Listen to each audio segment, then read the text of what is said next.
Welcome and good evening, everyone. We're excited to have you guys on this call tonight. Can't thank you enough for being here. You know, we understand here at NMMI that it's hard for everybody to get to Roswell, so this is just one of the many avenues that we take to kind of bring Roswell to you.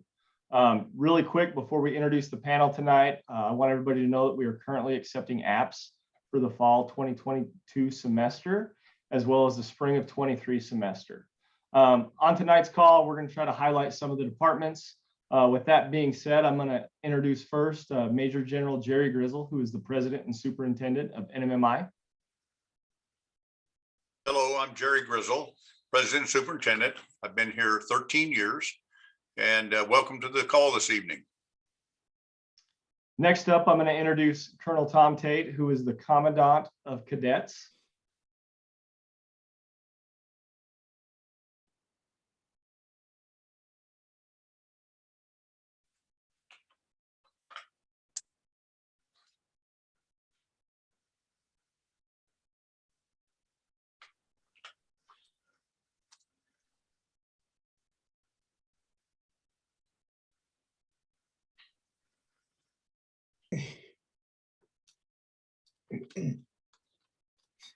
Next up, we're going to introduce Colonel Orlando Griego, who is our Academic Dean.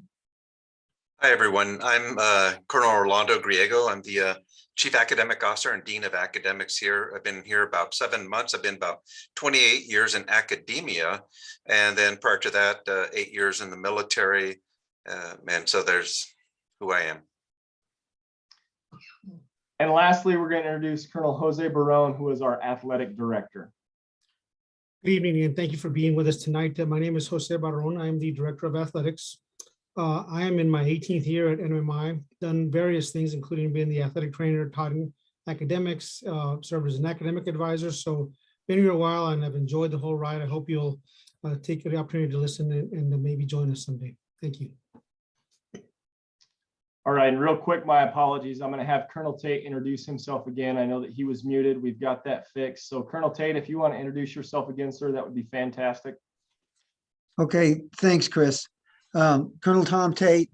I'm the Commandant of Cadets, also what's known as the Dean of Students. So, you know, my role is just about everything that goes on outside of the classroom, less varsity athletics. I have about 18 months or 16 months here at New Mexico Military Institute, have about 10 years in military education. And before that, I served 28 years in the U.S. Army. So thanks for being with us tonight. Just a quick reminder for everybody, tonight is going to be interactive. Please feel free to ask questions. I know we've got some that have already posted to YouTube. You can ask those questions using hashtag AskNMMI. You can also use the YouTube chat, or you can use Snapchat, just snap NMMI Life. With that being said, I'm going to turn this over to General Grizzle really quick. He's going to talk about the three main pillars with how we function at NMMI. So General Grizzle. Thank you, Chris. We do run the school on three pillars or three factions that we believe are inseparable. We think the three work synergistically together. You see them on the screen. Those three pillars are leadership, academics, and athletics, or the whole person approach, we like to refer to it as. Certainly academics is what we're all about. Our academics is very challenging, but yet it is supported, if you will, by a variety of things here at NMMI. We have tutors, we have group tutors, we have peer tutors, we have labs that support our academics. So even though it's extremely challenging, we support the students in a variety of ways. Athletics, as I said, we believe in the whole person approach. Athletics will help you prepare yourself not only mentally, but physically for the challenges of NMMI. And leadership and character development is something we believe in. We believe that the whole person approach requires you to be a morally efficient young person. The thing at NMMI is those three pillars are supported by three physical locations. Each of the three places that you'll go to, the Tolles Learning Center, the Daniels Leadership Center, and the Godfrey Athletic Center, support those three pillars.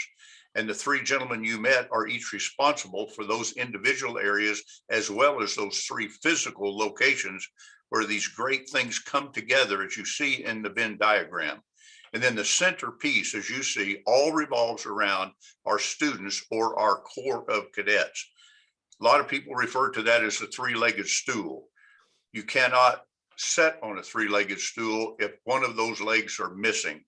And that's the way we run the school at NMMI, all three legs mutually supporting each other, mutually helping the young person grow here at NMMI. So please take a look at this as we go on this evening. We'll be glad to answer any questions about our approach to what we again refer to as the whole person approach to education here at NMMI. Chris? Thank you, sir. With that being said, Colonel Tate, I think it's a great lead-in. Can you explain or just kind of break down what the leadership roles are and how they help the cadets grow during their tenure here at NMMI? Yes, thanks, Chris. I appreciate that. First, I think it's important to note here at the military, at our institute, that approximately, as a military school, we get a lot of questions on our students required to enter into the military. And right now, approximately 20% of our cadets enter into the profession of arms and serve in our nation and our armed forces. Our leadership structure is based upon that of an Army cavalry regiment, which supports the Institute's history and lineage. With this composition, we have almost 200 peer leadership positions within the Corps of Cadets. I think what's most interesting to students or to prospective cadets and parents tonight is, what are you going to see when you first get started here, and how's that going to grow in our new cadet, old cadet system? And so when all the cadets come on campus here, they go through what we call the recruits at training, or RATS system. And it's a three-stage phase that goes from like individual to collective. And during this stage, the cadets learn about the rules, the regulations, the uniforms, the history, uniform grooming standards, history of the Institute, et cetera, et cetera. After 3 weeks, they're really indoctrinated into the Corps with their crest. Second phase, a few weeks later, and first phase corresponds usually with Labor Day weekend, so parents are able to come and see that ceremony. And then our second phase is usually conducted during Parents' Weekend, and cadets are promoted to private, and those who have really excelled are also recognized. And then from about the 9-week mark on to the end of the semester, we take a more collective approach with the cadets, and collectively that RAT group of those recruits at training that semester are all challenged to come up with a collective, or to establish and meet a collective GPA, our grade in GPA, deportment, and physical fitness. And the first of the following semester, we have what we call our turning ceremony. And the cadets go from old cadet to new cadet, and our new cadet to old cadet, and are, fully integrated into the Corps of Cadets. And then, of course, with the old cadet, new cadet system, that mentoring and peer system that we put in place, we have established, supports both those who are just entering and, our cadets who have the experience to assist. Also, I think it's important to note we have our troop leadership advisors, and those are adult staff that work here and mentor. They mentor, guide, and hold accountable the cadets. Each TLA has about, our troop leadership advisor is responsible for about 60 cadets. Thanks, Chris. Thank you, sir. And I know General Grizzle alluded to it, and I think you kind of touched on it, but I think the next thing to kind of talk about is the character development model that you have in place to help these cadets grow through this process. Yeah, thank you. If you go ahead and put up I think we have a diagram for that. But here, just to kind of paraphrase, because we just established this, and this is the first year that the first semester we're doing this or conducting this program. And beginning this semester, we formalized our leadership and character development program. We've linked theory with practice, And with that, cadets are introduced to a developmental process that spans a 4-semester program in accordance with their personal maturation. The document displayed here highlights the stages of the program, beginning with self or intrapersonal, understanding themselves, interpersonal, building healthy relationships among small groups, leading within the troops and regiments, and then finally we look at the overall citizenship and preparing them as they leave New Mexico Military Institute. One of the things we really tried to focus on here, especially as cadets come in and coming into a different, let's face it, it's a different culture, it's a different atmosphere, it's just their overall mental health, mental wellness. And when we focus on self, we are all about them. And as we move across from follower, we're developing those leadership and character traits as they move from self, interpersonal, and on over to team. So we're really excited. This particular semester, we're covering topics such as values and behavior with an emphasis on core values. Yes, even at their age, 14, 15, what are your core values? What do those mean to you? Emotional regulation, personal courage, optimism, and moral, ethical, and social decision-making. So we're really excited about this program, and I think that it's going to serve us very well. Chris? Thank you, sir. Colonel Griego, can you talk briefly or kind of highlight what makes NMMI different from a public school or a private school or another boarding school option that may be out there for any of the parents or prospective students that are listening in tonight? Sure. Thank you, Chris. There's a few things that really make us distinctive more than anything else. First of all, we have a culture of dedication and discipline that really prepares kids well for the next level of education, be it college or transferring into a college if they start here at the junior college. Just to give you a sense of that, one of the things that we do have, and the reason we can create that is because we have small classrooms with one-on-one, oftentimes with our teachers that they have that they're readily accessible to them. Just to give you a sense of how well they do, our students, our graduating seniors, score 16% higher on the ACT test than the national average, and also within the state of New Mexico. Our course evaluations, as an example, are average around 4.5, which is 20% higher than other states, specifically within the state of New Mexico. Our faculty, 95% of our faculty currently this year have either a master's or PhD, which also says that they're quite ready for many of these classes. So to give you a sense, as we get them prepared in a very sort of dedicated, disciplined way, with this focus on being rigorous, but relevant, if you will, we send our kids off to the Naval Academy, the Air Force Academy, West Point. Just this year alone, the two of them, Naval and West Point, but Texas A&M, Stanford, Purdue, Clemson, Baylor, VMI, Embry-Riddle. We prepare them for that next level, and we do prepare them well. Thanks, Chris. Thank you, sir. And now, Colonel Barone, can you just briefly kind of highlight the sports at NMMI and really kind of how the sports teams did this fall, since it's kind of fresh, and just let everybody know how the high school and the junior college teams performed.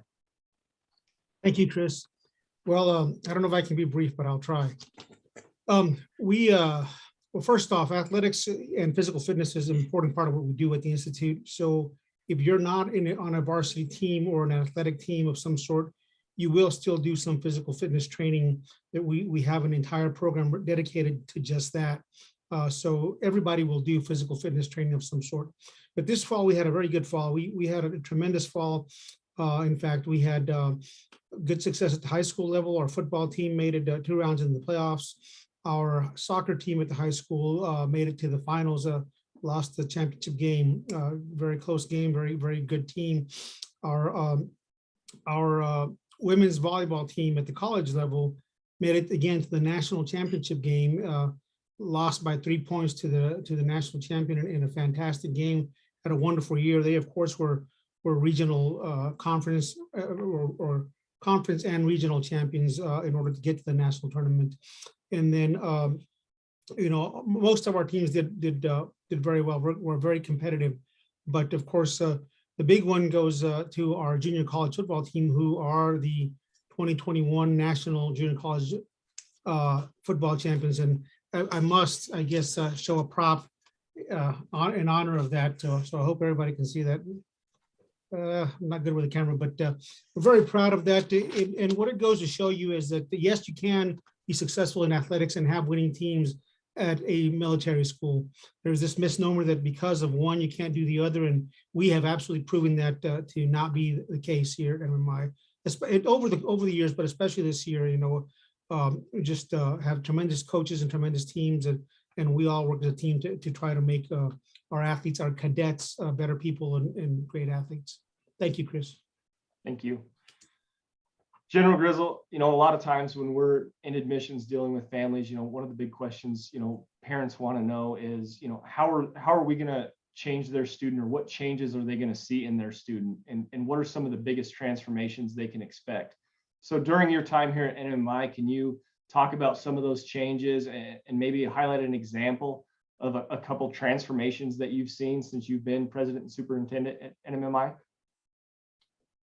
I think two words, Chris, probably would sum up what I've witnessed in 13 years of being here. First is maturity. Whether you enter as a high school freshman or a junior college freshman, what we're able to instill in these young people is maturity and self-confidence. We help them become, I just keep coming back to those two words. They come in here somewhat afraid, somewhat insecure. We will help them through the structure of the military platform, through their ability to learn to organize themselves, organize their work, take care of themselves, get to class, get to their next assignment, do their homework. Each day that they make those small steps, they have that self-confidence that they'll be able to do that. That turns into the self-confidence to lead people, as the commandant said, that self-confidence to stand up in front of a group from the academic side and give a report, give a speech, where before they were so afraid and intimidated, they couldn't do that. They leave here with that maturity to do that, to take on those tasks, to stand up in front of people, to lead people, to not be afraid to do those things. I just think that overall, back to that whole person approach, we take that young person and instill up in them that maturity, that self-confidence to step forward and take challenges, risks that they never would have dreamed they could possibly do before. I think that's what I enjoy seeing, these young people come in so somewhat intimidated, and 4 years later, you see them wearing the rank of a senior leader in the Corps of Cadets. Last night, we had our academic dinner, 50 young people with a 4.0 GPA come across that stage. It's just incredible when they believe in themselves and see what they can do. And that comes again with everything you've heard. It comes with the support system that we provide here that helps them gain that self-confidence. And once they start to believe in themselves and believe that they can do it, it's just incredible what will happen. Thank you, sir. Again, I want to remind everybody that's tuned in right now, this is interactive. We've got some great questions coming in, so please keep those headed our way. And we'll take a brief second right now. Colonel Tate, one of the questions that came in is, where are the high school female cadets housed? Okay, thanks, Chris. The female cadets are housed on the third stoop or third floor, as we call it here in the barracks. Are in our in our barracks area in both Hagerman and Saunders. And there's the restricted males are restricted from going up on the third floor. And we think that this composition and this overall process has worked pretty well for us. Thank you, sir. And then Colonel Griego, one to you. We've got somebody that's wondering how they can help their high school student prepare to take the admissions math placement exam. Is there any insight, any suggestions you have to help get them ready for that? Yes, we use a somewhat different system in terms of our mathematics. Give you a sense of that is it's quite rigorous in that sense. So they don't get to use a calculator early on in their freshman years.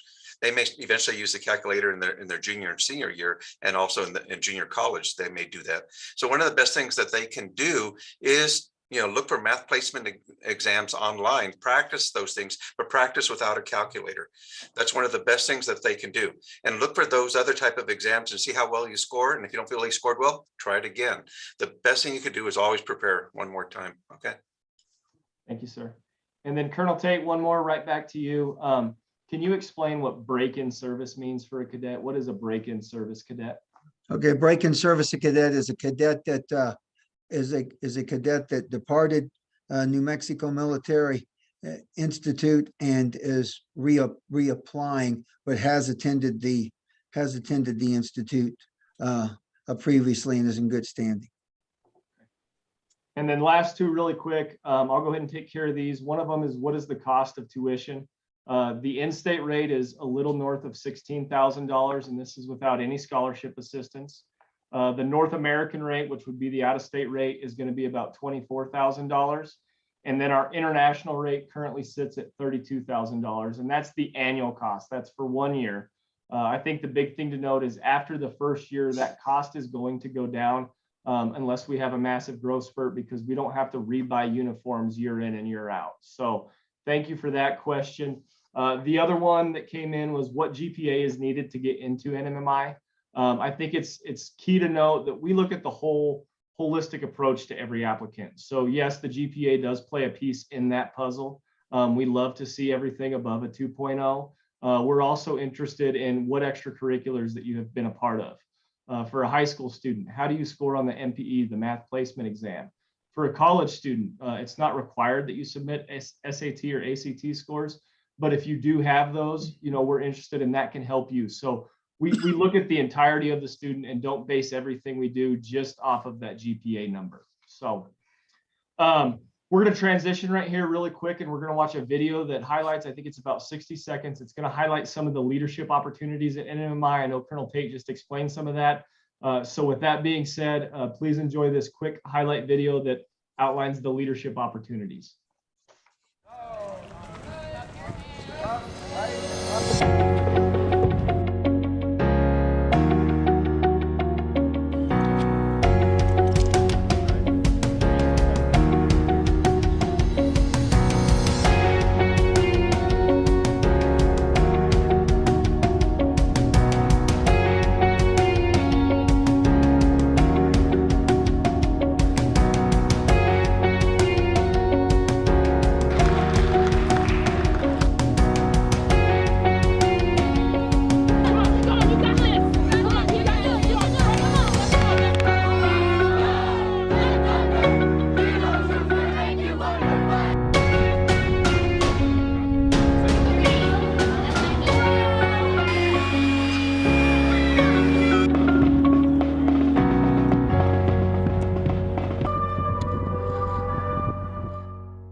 I hope you all enjoyed that and got to see kind of just a glimpse of some of the leadership opportunities here available at NMMI. Again, thank you for the questions. We had 2 more that came in during that quick video. So real quick, we're going to get those answered, and then we're going to transition more into a little more in-depth view of the academic side of the house. So really quick, Colonel Tate, do new cadets have to shave their heads? Number 1. And number 2, what about the female new cadets? Okay, first of all, the female cadets do not have to shave their heads. When the new cadets come in, they receive a rat haircut, and it's cut down to about 1/4 of an inch or so. And then once they get that initial haircut in accordance with the blue book, they can grow their hair out to a certain length. But it's all within, but as they progress here, we follow the grooming standards pretty much in line with minor deviations established by the United States Army. We just had some recent changes. So I hope that answers the question. Yes, getting started, they do, and then they're able to grow their hair out to a length that the grooming requirements in accordance with the U.S. Army. And of course, the female cadets are not required to shave their heads. Thank you, Chris.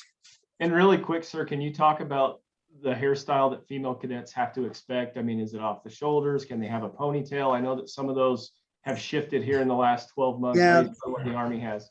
Yeah, the standards are shifting and they've become somewhat, even in the military service, somewhat controversial. But once again, we're going to follow those standards, and they can have a ponytail, and they can have certain braids, and they can have ponytails, but the ponytail's not supposed to exceed the, basically the shoulder blades, that portion there.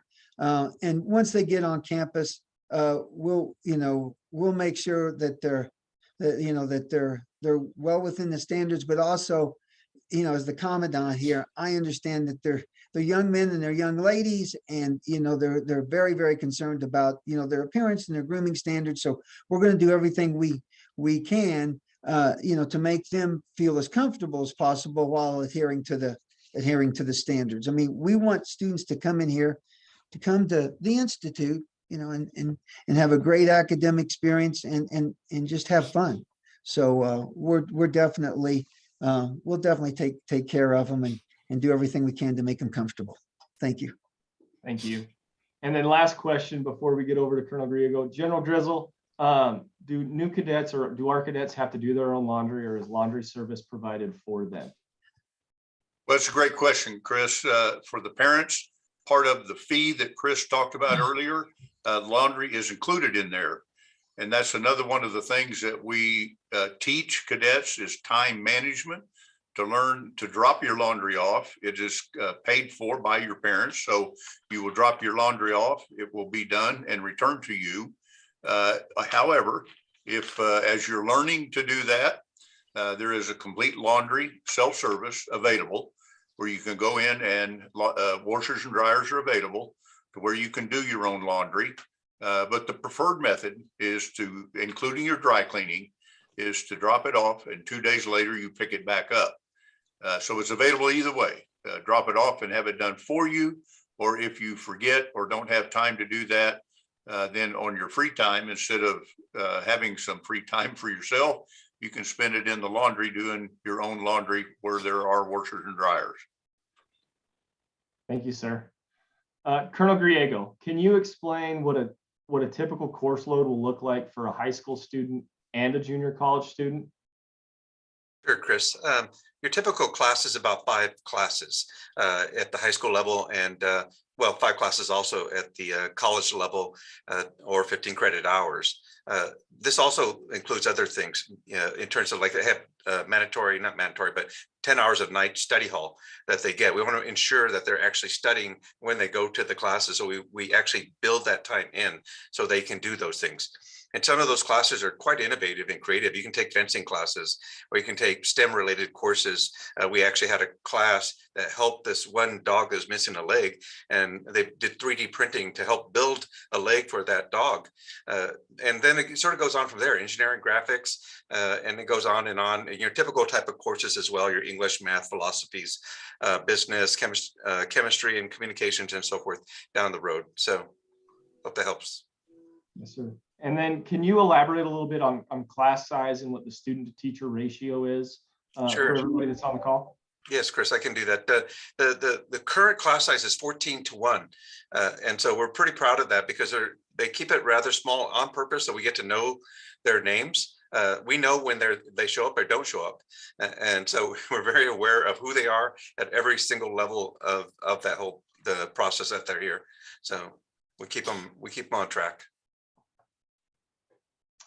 And then I think one more piece just on the academic side. Can you talk about some of the academic supports? I know that we talked about 10 hours of study hall, but what else do we have in place? Is there tutoring, maybe the early warning system, anything that is there to assist these kids, because the academic side is so rigorous?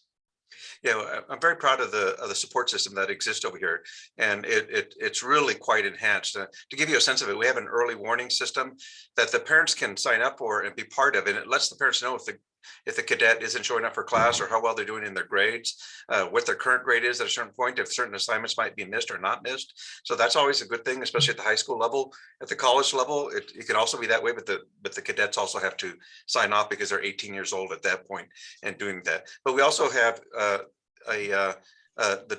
toll center, it's Student Success Center, and they do tutoring out there. They can either do regular tutoring that is free, and there's some that is hired because some of it is so rigorous. We have a writing center as well. And there's a library with a number of librarians that can help you along the way, including some of those library items. You can watch actually videos and movies on some of the things that are available, and it's all available to you online as well. And we have an academy prep program as well. Those people that might be interested in going to one of the military academies, we help prepare you for that as well. And then we have advising that helps across the board. From the junior college, it's done by the professors.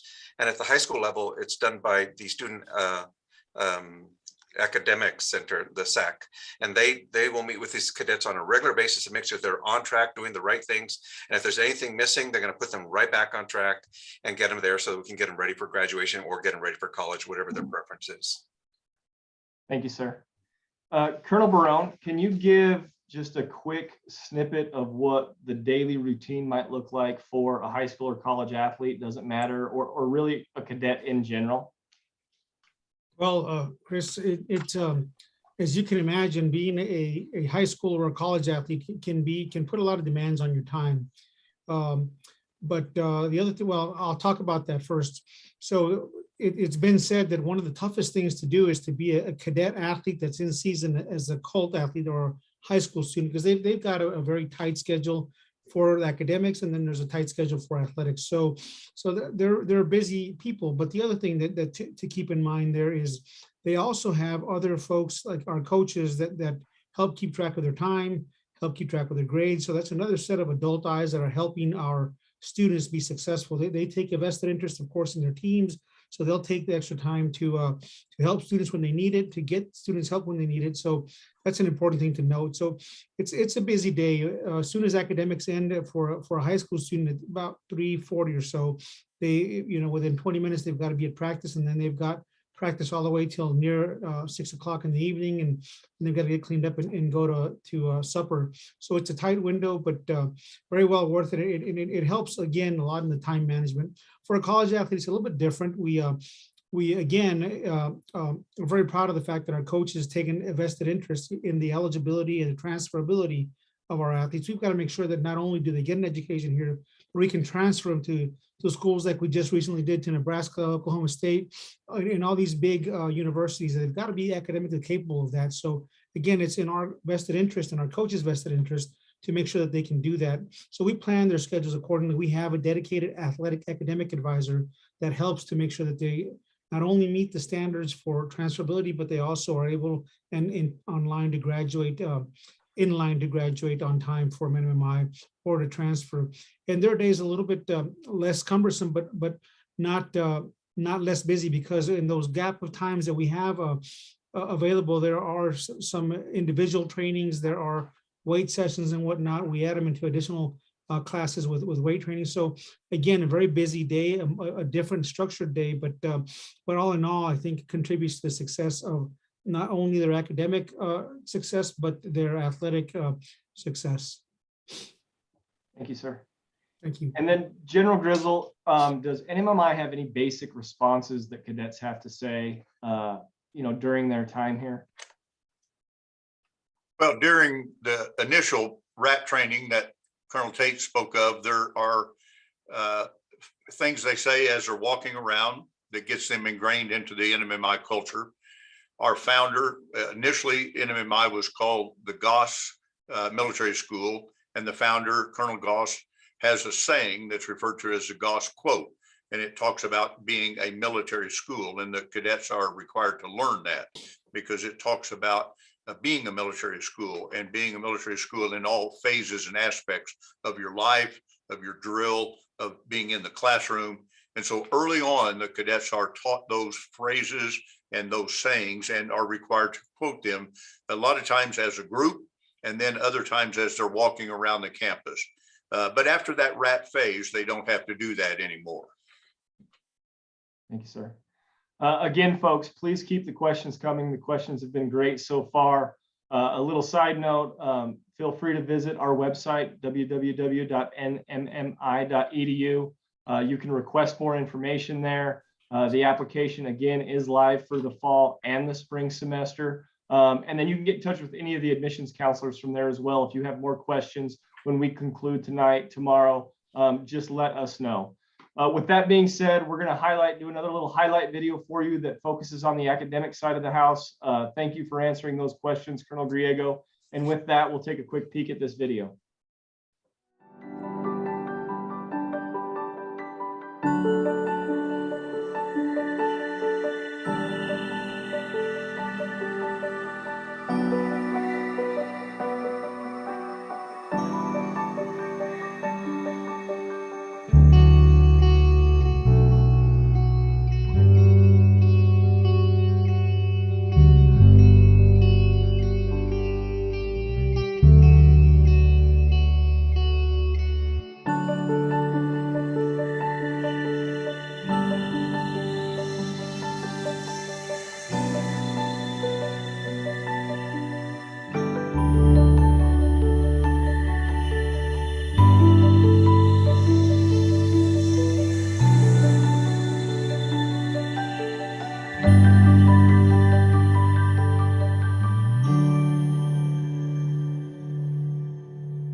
All right, Colonel Tate, really quick, if you want to sum this up, but can you talk, and I know we've highlighted it a little bit, but can you talk about some of the soft skills?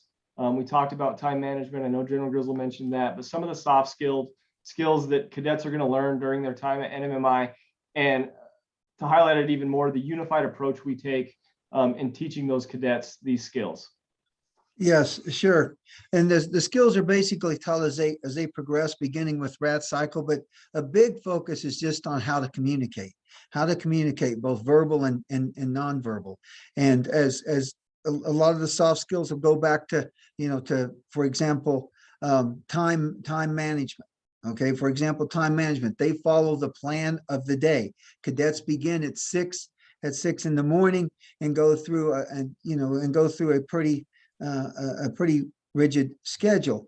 And you go, well, how is that really getting back to the soft skills? Well, throughout that day, they're being asked to communicate, to engage with teachers, instructors.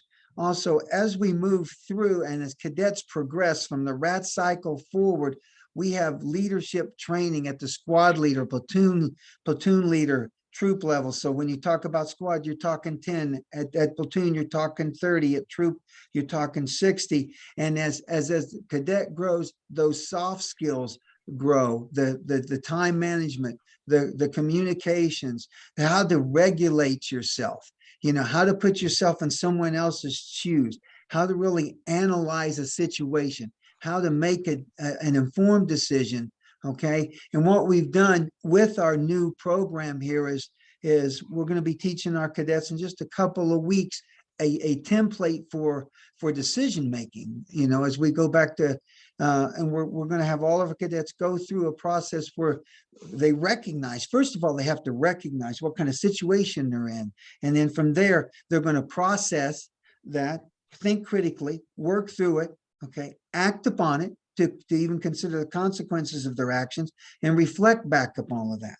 And we think that when you put all that together, when you put all of those different components together, they're going to be well prepared to go out and engage and be successful as just good, solid, respectful citizens.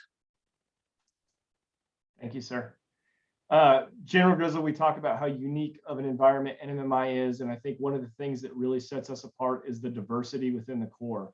Can you elaborate on that diversity, whether it's the male to female ratio and kind of the international population and the U.S. population as well? Well, thank you, Chris. It's something we talk about frequently. It's something we're very, very proud of. I also point out the fact that I don't believe you'll find such diversity, certainly in a public school environment, and I don't think in very many university settings. This year, some numbers from the Corps itself this year, we started this year with 26% of the Corps being female. That's one of the highest numbers we've had. It's really higher than almost any of the service academies. And as I said, we worked very hard to get it up there. 26% female.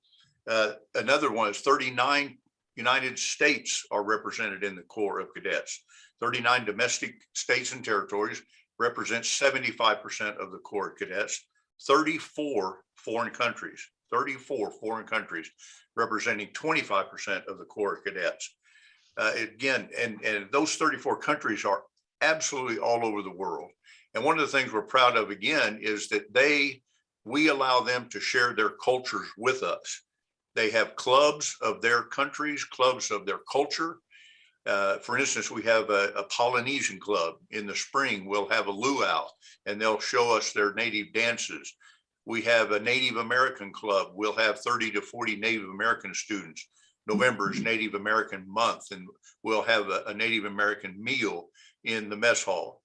September 16th, Mexican Liberation Day, we'll have a native meal in the mess hall prepared under their guidance. They'll tell us what they want us to have. It's just an incredible diversity that we're so proud of. And we share that, as I said, with each other.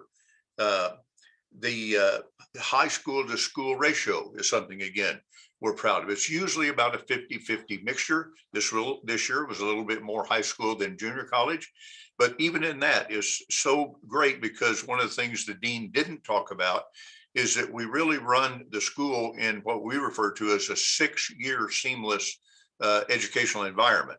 We don't have AP or honors classes in our school. If a high school student is that educationally gifted, we're going to put them in 4 credit college classes instead of an AP or an honors classes.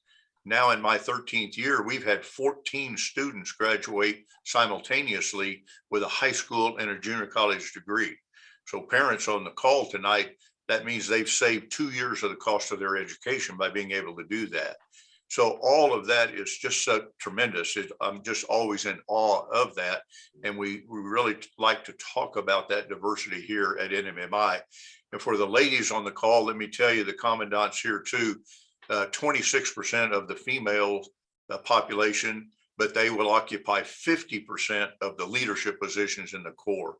They excel here in leadership, and we provide them that opportunity to occupy those senior leadership positions in the Corps. Thank you, sir. And I think that was a really good segue into this next question for Colonel Tate. And it centers around cadet activities. You know, at any given time, we have, 35 to 40, if not more, cadet activities.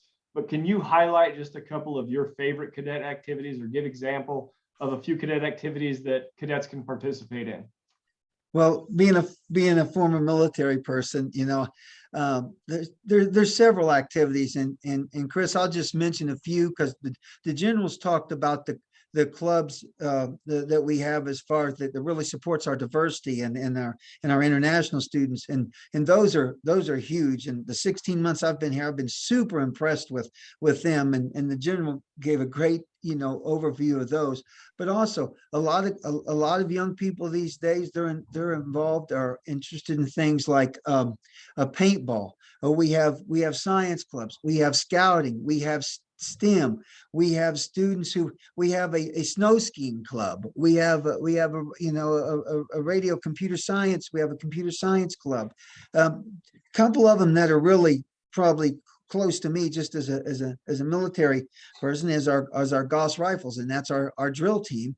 And then and our flame guard, our flame guard is what's comparable to those to the men and women who serve and stand guard over the Tomb of the Unknown in Washington D.C. And so those we have many clubs, video clubs, board games, and then also clubs to support the spirituality and our religious our different religious groups. Thank you. Thank you.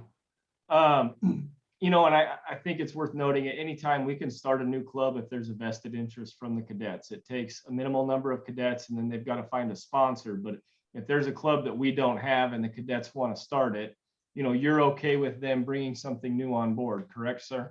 That's right. And thank you for that, Chris. And also to note too, is that we have a fundraiser each year, and great support from the general on down with this.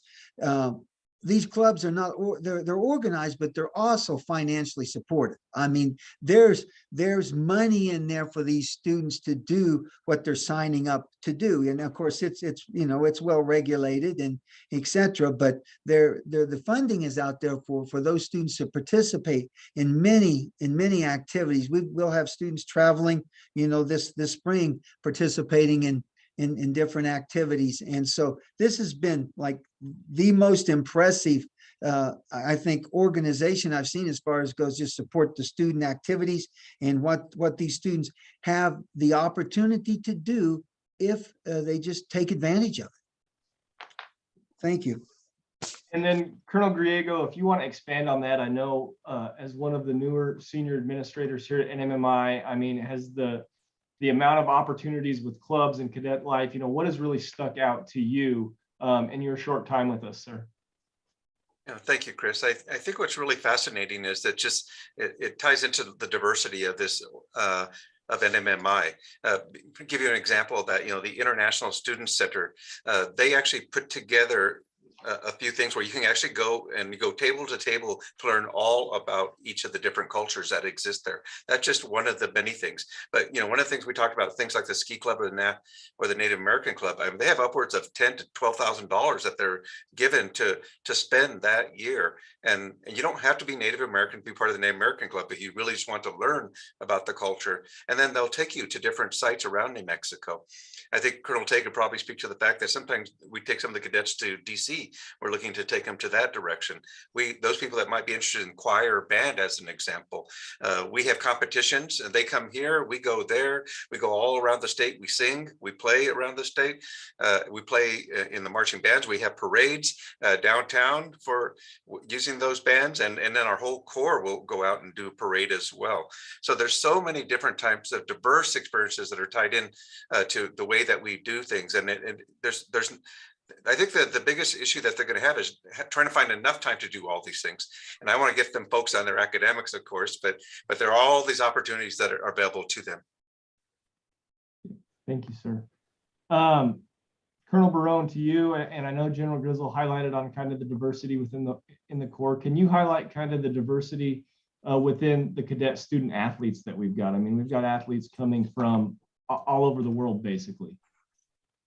Yes, we do. And again, we're very proud of that. Our coaches will try to find the best possible talent, and they will literally go to the ends of the earth. We have people from the South Pacific, from the Pacific Island area. We have people from Europe playing football, which, Europe football, yes, we have a strong Canadian influence in football as well. Our volleyball coach has them from Eastern Europe, Pacific area. Our runners are from all over the world as well. We had them from Poland, had them from Eastern Europe. So that's just one part of it, though. And I'm talking about our primary recruited athletes. I'm talking about our intercollegiate or college athletes. Those are the ones we directly recruit in that fashion. But what is of equal importance to me is that we also have a great variety of domestic students from all over the United States, East Coast, West Coast. We will evaluate anyone and based on their talent, make offers of either scholarships or abilities for walk-on opportunities here. So we have them from everywhere. And again, even more proud to note that we have a strong, very strong contingent of New Mexico student athletes. We have, New Mexico is a state that is not highly recruited because it doesn't have the quote unquote economies of scale when you go recruiting on the road as a college coach. Well, we benefit from that because we will go and visit New Mexico high schools and New Mexico tournaments and find the best athletes that New Mexico has and bring them into our teams and develop them and transfer them on to four-year schools. So again, while it's important that we do recruit globally, literally, we also find ways to get our domestic students and our in-state students opportunities to participate on our college athletics. For the high school, of course, we do not directly recruit high school athletes. It's like any other school. Whoever you get is who you get, but there are rules that help us allow the international students to become eligible based on the fact that they're boarding students. Does that answer your question, Chris? Yes, sir. And then I think to stay right with you, Jose, are cadets allowed to watch all the home games of all the sports? Well, I hate using words like all, always, and never, but so my friend, the commandant, and the dean, my esteemed colleagues, the three of us work together to get cadets to as many events as possible. Now, if you're not a cadet in good standing, or your grades aren't very good, the chances that you're going to go to a Tuesday night basketball game are pretty slim. But we do sometimes have mandatory games where the entire corps will show up. A lot of our football games are that way, and we select special events for most sports where the capacity exists to allow the entire corps to be present. But it is largely a function of how good a student you are and you're standing in the corps, and of course that there are no other scheduled events that would interfere with it. But we try our best to support our teams, but I wouldn't say always and all by any means. Thank you, sir. A couple of questions that came in. One of them is there any minimal physical fitness assessment or standard for new cadets? And I think the big thing to know for everybody, and any of you can chime in and correct me if I'm wrong, we're gonna see where you're at when you get here, and we just want to see individual growth throughout your time at NMMI as a cadet. So yes, there will be an assessment done when you get here. There'll be another assessment done right around midterms, and then kind of at the end of the semester. And we just want to see growth, and we want you to see that individual growth as well. I think that's a home run answer, Chris. Just to add to that, what we look for is we want somebody that is, and we use primarily the Army physical fitness test with a little bit extra on there, that your first test is improved upon by all subsequent tests. Somebody that exceeds that test at the beginning, we want them to exceed what they exceeded in before, and somebody that can't quite make it, we want them to at least get to a competence level by a certain time. But that's a good answer, Chris. Chris, I might add that when one of those first measurement periods Colonel Tate talked about in his program is a combination with the physical fitness. That's usually about 3 to 4 weeks after the beginning of the semester. We invite all the parents back, and it is amazing to see the parents see their son or daughter for the first time in that 3 or 4 week period. And they'll see that their son or daughter has gained weight, lost weight, filled out physically, the change in them physically as well as mentally, and it is amazing.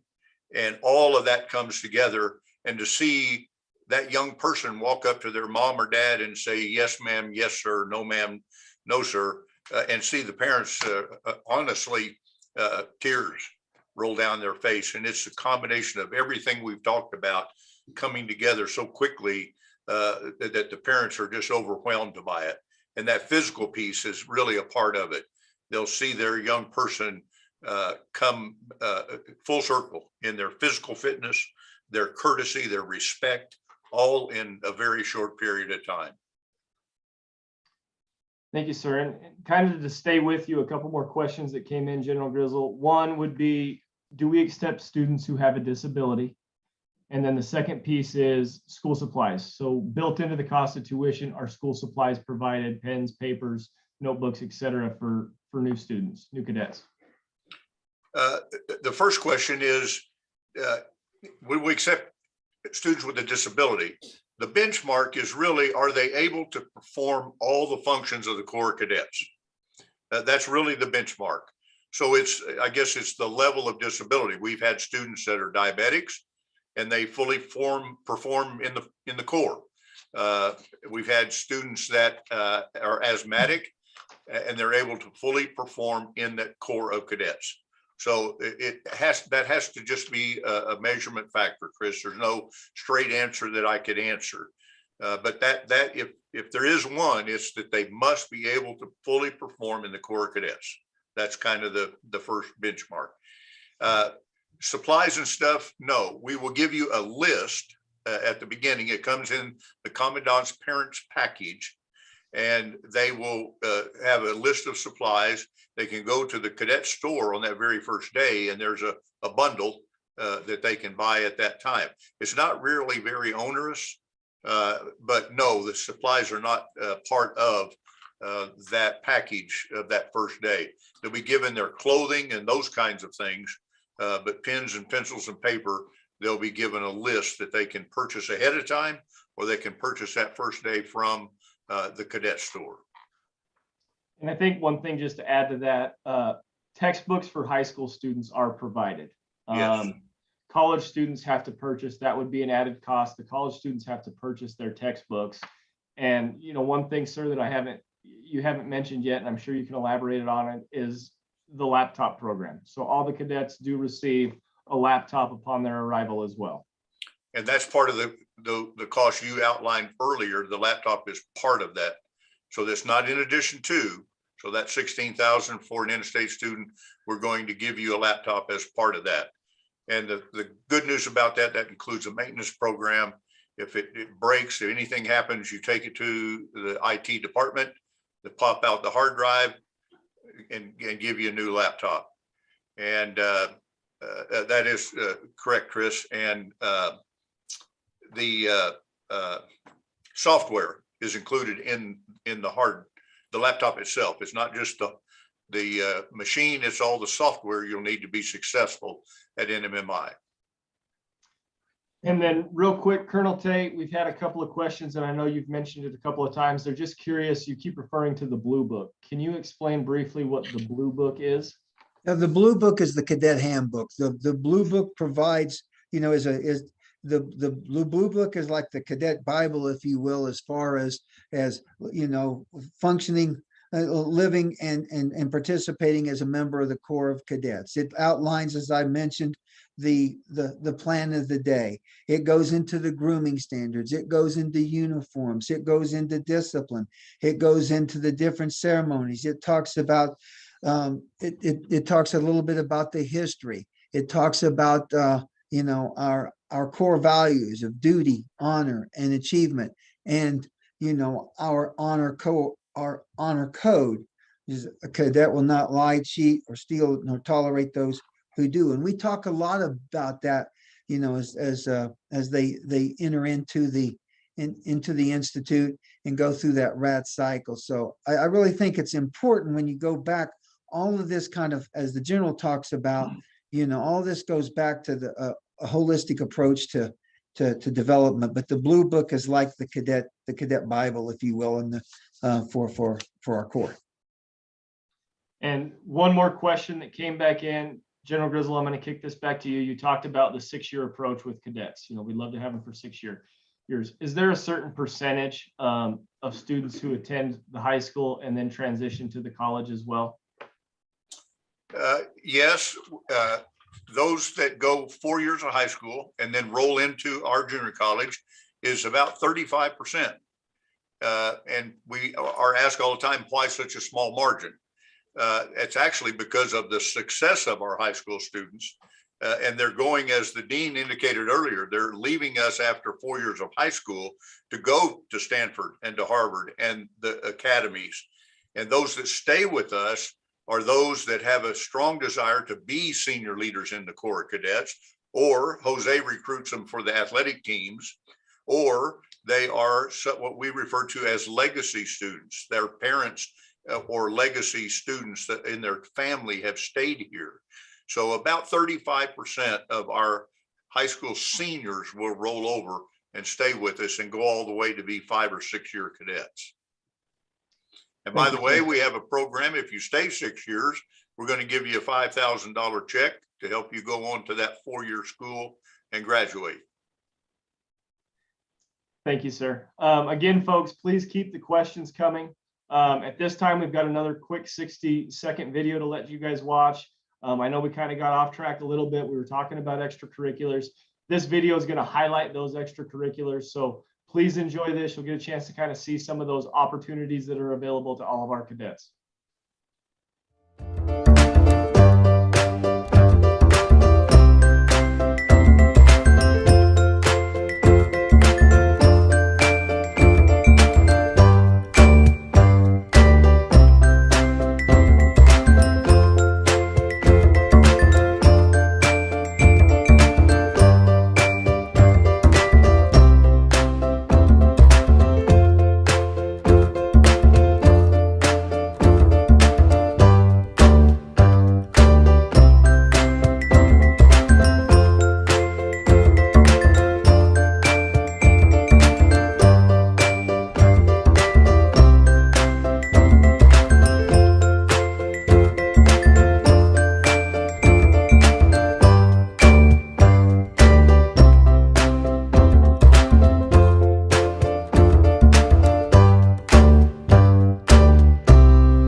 right, real quick, we're going to take a deeper look into athletics here in just a second, but Colonel Tate or Colonel Griego, either of you guys, there was a question that came in.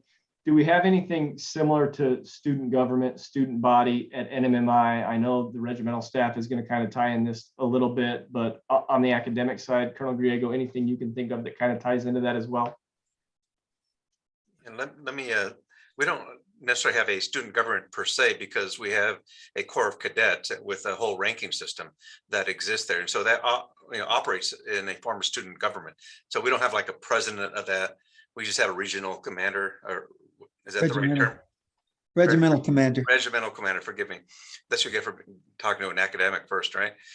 So anyway, so that's how it works in terms of that, chain of command. We utilize that as a way of doing things. But with that said, the cadets can have viewpoints. They can ask for clubs. They can have a grievance process. There's complaint processes. There's all kinds of things that they can do that's either outlined for our policies or the student handbook as well. And maybe Colonel Tate, you can speak to more of that.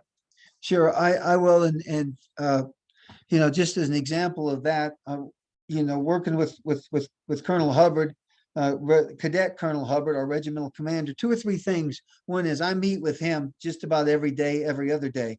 When there's an issue out in the Corps, or there's an opportunity, our cadets are interested in doing something, he comes in and sits down at my desk or my office and closes the door, sometimes with staff members, sometimes not, and says, and we talk about things, and I ask him, well, what do you think, Commander? What do you think? What do you think we ought to do? How do you think we ought to approach this? I mean, our student government is working every day, and it's probably working much more effectively and efficiently than a lot in the traditional schools and colleges. Because they're out there having to perform and make it done. The last 2 programs we've had are ceremonies. I provided oversight, but it was really them, really taking charge. And when there's an issue, I think it's really important too, when there's an issue or an opportunity out there, they don't hesitate to come and see people like me or Dean Griego or Jose Baron or even the superintendent.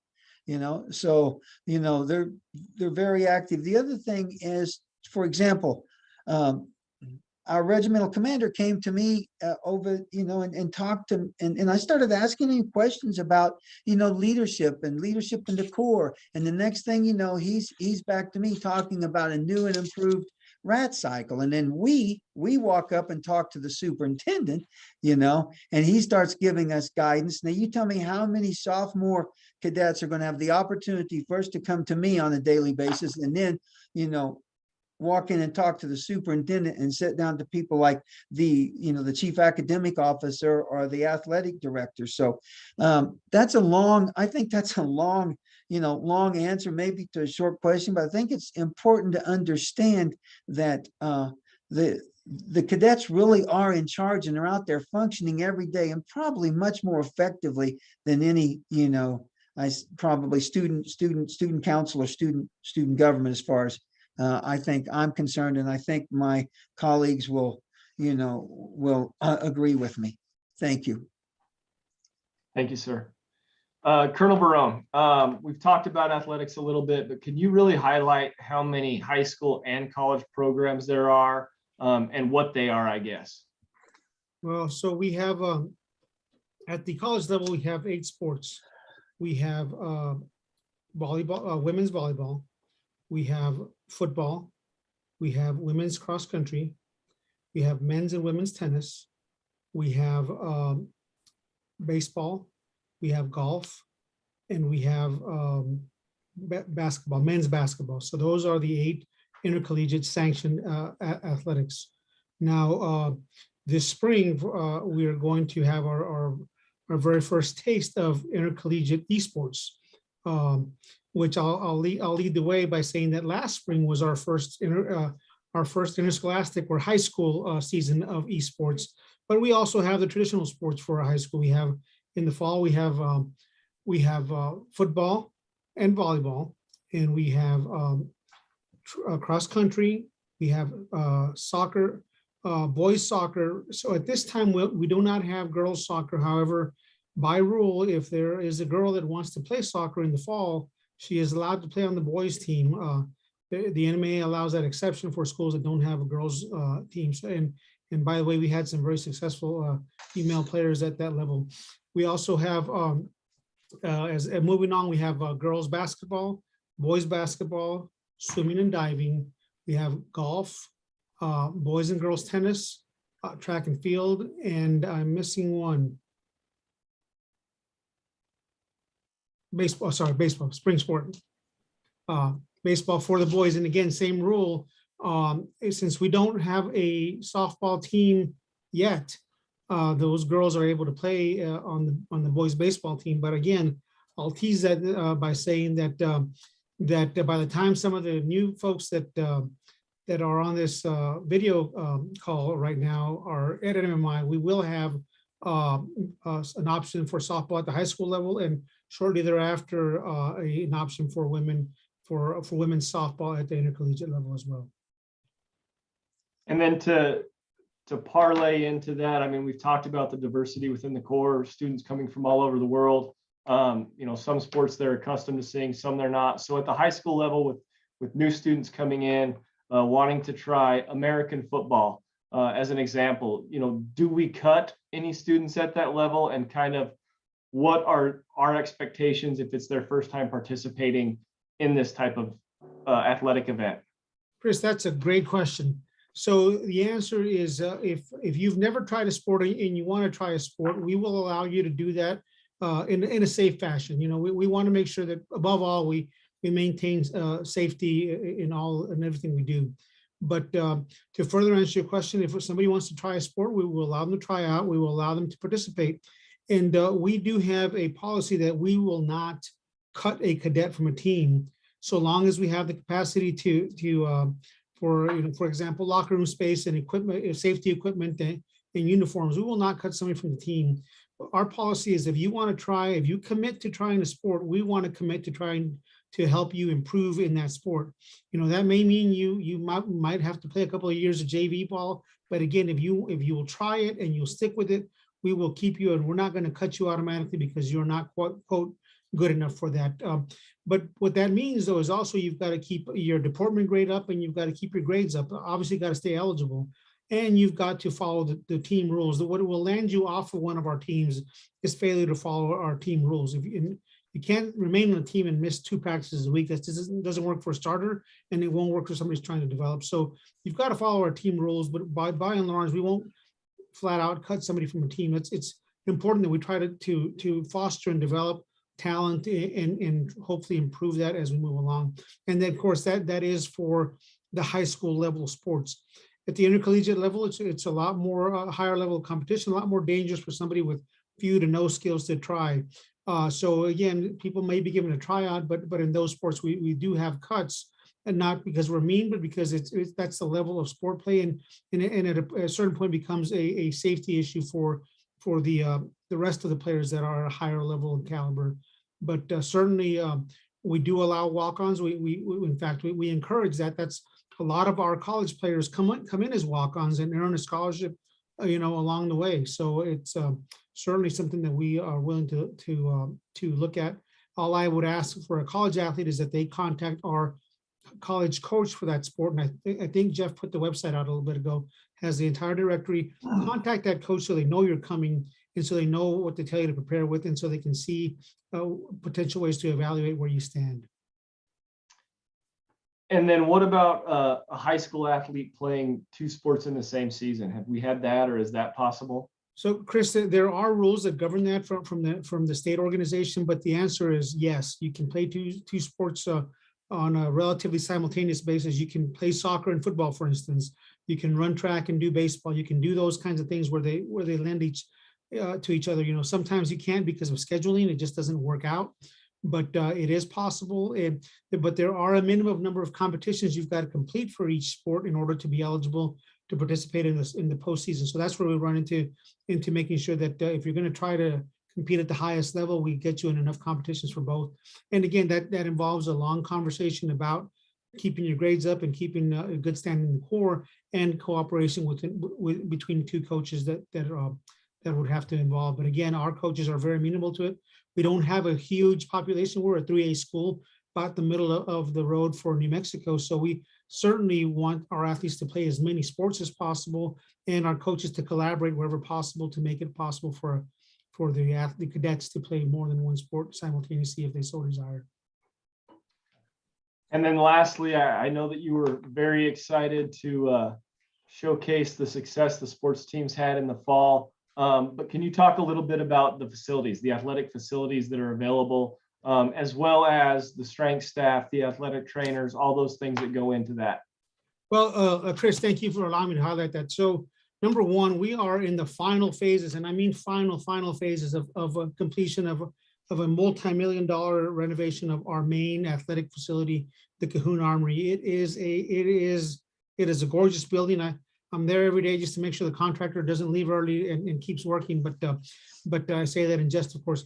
But they're almost finished with it, and I'll tell you, it in this area, it is second to none with the capacity it has to house the majority of our teams. And the new basketball / volleyball courts are amazing. The locker rooms, and in addition to the weight room facility, it is just a premier facility, and I can't wait to showcase it to our athletes. Really none of our athletes have seen it, and a lot of our staff hasn't seen it. So it's going to be a big event once we do have that unveiling.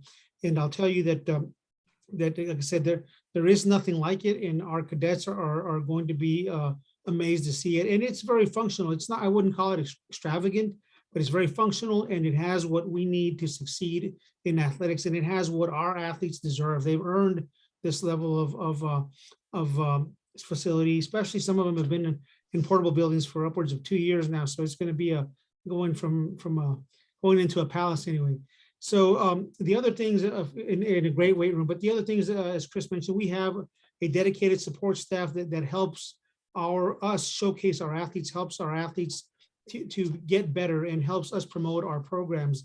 And I'll start by giving a plug to the guy that's online right now, Jeff Gunn, our sports information director. He and his assistant are responsible for everything on the website and our social media pages, taking photographs and doing that again, showcasing our programs so that we can promote them around the world as we do, so that a mom that is in Indiana with a cadet here at NMMI has an opportunity to see pictures, or maybe as she might take if she were here all the time. But also we stream as many events as possible. Jeff has also in the past, don't ask me how, live streamed a cross-country meet. So we'll go to whatever links necessary to give that taste of the home field for the parents, even if they can't be here, through the sports information department. They do a great job, and we've got a lot of plans to improve those things. And also you mentioned our athletic training staff. I'm very proud to say that today I just hired the third full-time member of our athletic training staff. So we now have 3 full-time athletic trainers, and that is about adequate for what we have. I'd like to say that that's way more than we need, but it's not. But we now have 3 athletic trainers to take care of all the health care needs of our athletes, the sports medicine needs of our athletes, and they are assisted, or not assisted, really, you can say coordinated or overseen by a physician that helps us direct, the sports medicine physician, Dr. Trace Latimer, who has been an alumni of the school and been serving athletes at NMMI since he came back to Roswell many years ago. So we have a solid sports medicine staff. We don't have every single capacity here, but most mild to moderate injuries we can handle here, and we have a great medical community, including our infirmary here, that helps manage those things that are a little bit beyond that scope. And then last but absolutely not least, and probably the ones that are the most painful reminders, if you will, in a nice way, to our athletes, are our strength and conditioning coaches. We have 2 premier strength and conditioning coaches, Coach Ford and Coach Bell. These guys are top notch. They are Division I caliber coaches, and that's how they treat our athletes. They go through rigorous workouts. Boy, sometimes I get tired just watching them. It is amazing what they do, and it's amazing watching our athletes rise to that occasion. You can see the huge difference in anything from speed to agility to endurance, and obviously strength. Our facility is, again, a very good facility, and we have a lot of plans to improve that in the future. And actually, it's part of our new facility right now, but I digress. Our strength coaches are amazing. and by the way, I will mention they're the same guys that work with our academy preps to help prepare them to pass and surpass the expectations of their academy. Same guys that designed and helped the cadet core Masters of Fitness implement the physical training program or the core PT program that the cadets go through, and they teach daily weight training classes. I mean, they offer an amazing breadth of service to us. And again, those are, I don't consider those extravagances. I consider those kinds of support services just a par for the course, and an expectation that any serious college athlete or in a top-notch high school athlete can benefit from. Thank you, sir. And I think with that, we've got one more video that we're going to show you. So that is a great lead into a nice highlight video that focuses solely on athletics at NMMI.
Here's, we're getting ready to close up. Just a couple more questions that came in online. General Grizzle, I know cadet life has been a huge focus of yours.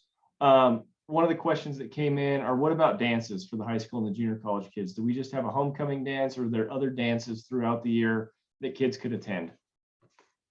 No, Chris, we have quite a few actually. And for the ladies, you don't have to wear your uniform. We have a protocol officer, and she allows the ladies to wear dresses, formals. I can't name them all, Chris. We have a homecoming dance, we have a Christmas dance, we have a Valentine's dance, multiple dances throughout the year that that we put on behalf of the cadets. We have a very nice ballroom, and so multiple dances that they're allowed to do. Other cadet activities that I think they'll find interesting. One, that my wife is very proud of, she puts on for the female cadets at our home. They make handmade Valentines for veterans, and they take them to the veterans home. So there's a lot of activities like that, in addition to dances, that we host for the cadets to provide them a quality of life here. Thank you, sir. And then Colonel Tate, regarding a high school cadet, are they restricted to campus on the weekends, and how much free time can be expected for that cadet if their grades are good and they're in good standing? Yeah, thanks, Chris. Well, thank you. Yeah, if first of all, when they first get here and they go through the rat cycle, the recruits at training, once they finish up their 21 days, it's 21, 28, it's about a month-long process. And at that time, they'll get their first permit or furlough.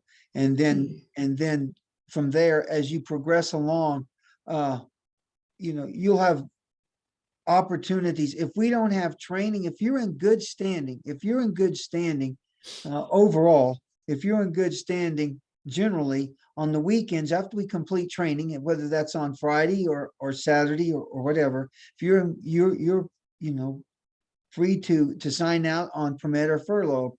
Permit is for a few hours, and you have to be back in for accountability for formation in the evening. And if you're on a furlough, then it's like an overnight pass. You could sign out if there's nothing, no training occurring on Saturdays. Now, often, we will have training that occurs on Saturdays, so that'll give you Saturday evening into Sunday. But there's if you just come here and like General Grizzle's often talk to them, just get up, get on time, make your bed, go to class, do the right thing.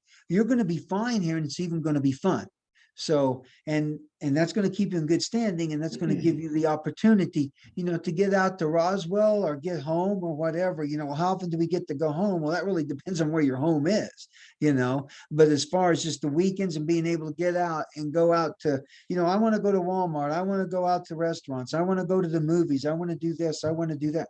We want cadets to have a good experience. Thank you. Thank you, sir.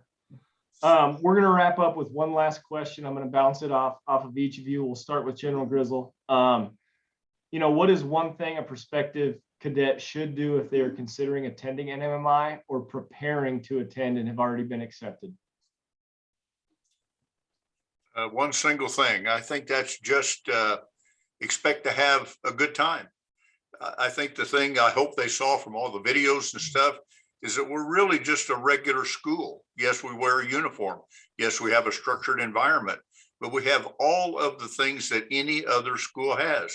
We have bands, we have activities, we have things you can do.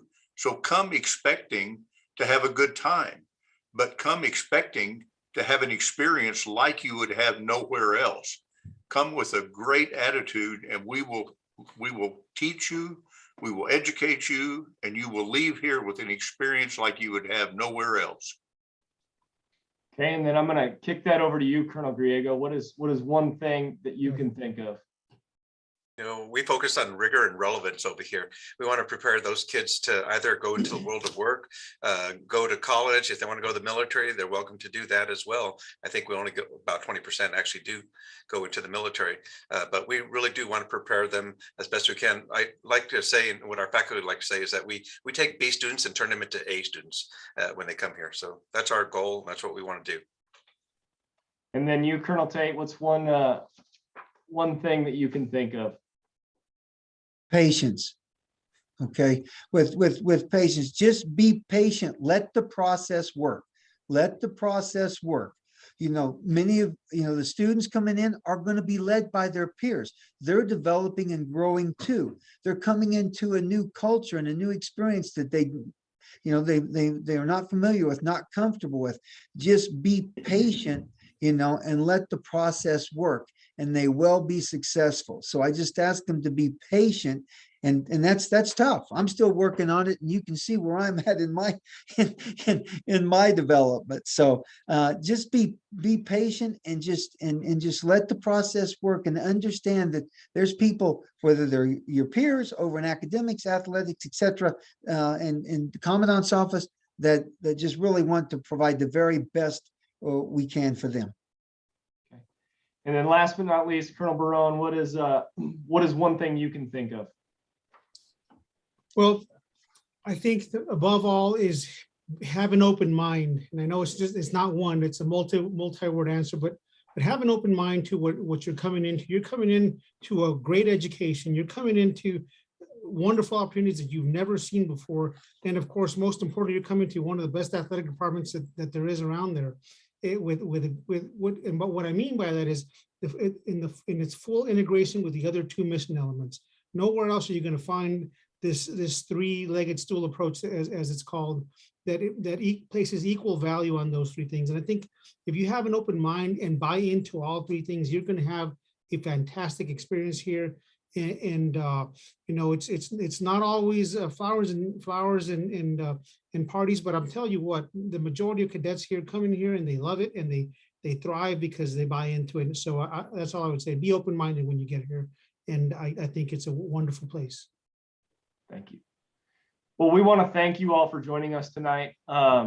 Again, this will post to our YouTube channel, so if you came in late or had to leave early, it's going to post on there. You can go back, you can rewatch it. I just want to highlight a couple things really quick before we sign off. I know we talked about applications being open for the fall and spring. The deadline to apply for the fall semester is going to be July 15th, but that application is open now. You can go online, www.nmmi.edu. You can request more information. You can fill out the application there, or you can get in touch with the admissions office and speak with any of the admissions counselors. So with that being said, we appreciate you taking the time to kind of hear us out and get a little perspective on each legs of that stool. whether that be, the leadership component, the athletic component, or the academic component. So again, thank you all. We wish you all nothing but the best and hope you have a great night.